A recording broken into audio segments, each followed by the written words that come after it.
నేను చేసిన వంట నేనే తినలేకపోయాను. టేస్ట్ బాగాలేదంట, బాగుంది అనేసి మా ఆయన 1-2 తూర్లు వేసుకొని తిన్నారు. మా పిల్లలు తినక నాకు తినడానికి ఎందుకో అది రుచి నోటికి అవ్వలేదన్నమాట. అందుకనేసి టమాటో పిక్కులతో తిందాం అనుకున్నాను. దాంట్లో వెల్లుల్లి అప్పుడు ఫ్రై చేసిన తక్కువ అనిపించింది. అందుకే లైట్గా ఇంకొద్దిగా వెల్లుల్లి ఫ్రై చేసుకొని పికిల్ దాంట్లోకి వేసి ఇంకొద్దిగా వేడిగా చేసుకొని వేడివేడి అన్నంలో వేడివేడి టమాటో పిక్కులు వేసుకొని తినేసాను. సైడ్ నాయిస్ని పట్టించుకోకండి, మామిడి ఫుల్ కేకల్లో ఉన్నాడు, దాన్ని మనం ఏం చేయలేము.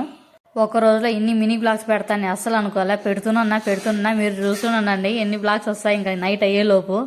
ఆయన ఒకరోజు కెమెరా పెట్టి వీడియోస్ చేయాలంటే నాకు ఒక్క విరక్తి వచ్చేస్తుంది. డైలీ బ్లాగ్స్ చేస్తారు, ఎట్లా చేస్తారో ఏమో నాయన. షార్ట్ వీడియోస్కే నా పరిస్థితి ఇంతంత మాత్రం ఉంది, ఇంకా ఫుల్ వీడియోస్ అంటే నా పరిస్థితి ఎలా ఉంటుంది అర్థమే కావట్లా. ముఖ్యంగా ఈ పిల్లలతో ఒక రెస్ట్ ఉండదు, ఒక పాడు ఉండదు. ఏదో చేయాలి, వాళ్ళకి పెట్టాలి, నేను తినాలి, ఇందో పని చేసుకోవాలి, ఇంకో పని పెట్టుకోవాలి, ఆ పని అయిపు చేసుకోవాలి, మళ్ళీ పని చేసుకోవాలి. ఇలాగే ఉంటుంది రోజు. మధ్యాహ్నం లంచ్ వరకు వచ్చాం, నైట్ డిన్నర్ వరకు కూడా చూసాను. కంటిన్యూగా వచ్చే మినీ బ్లాగ్స్ అన్ని సపోర్ట్ చేసుకుంటూ కొద్దిగా లైక్ అండ్ సబ్స్క్రైబ్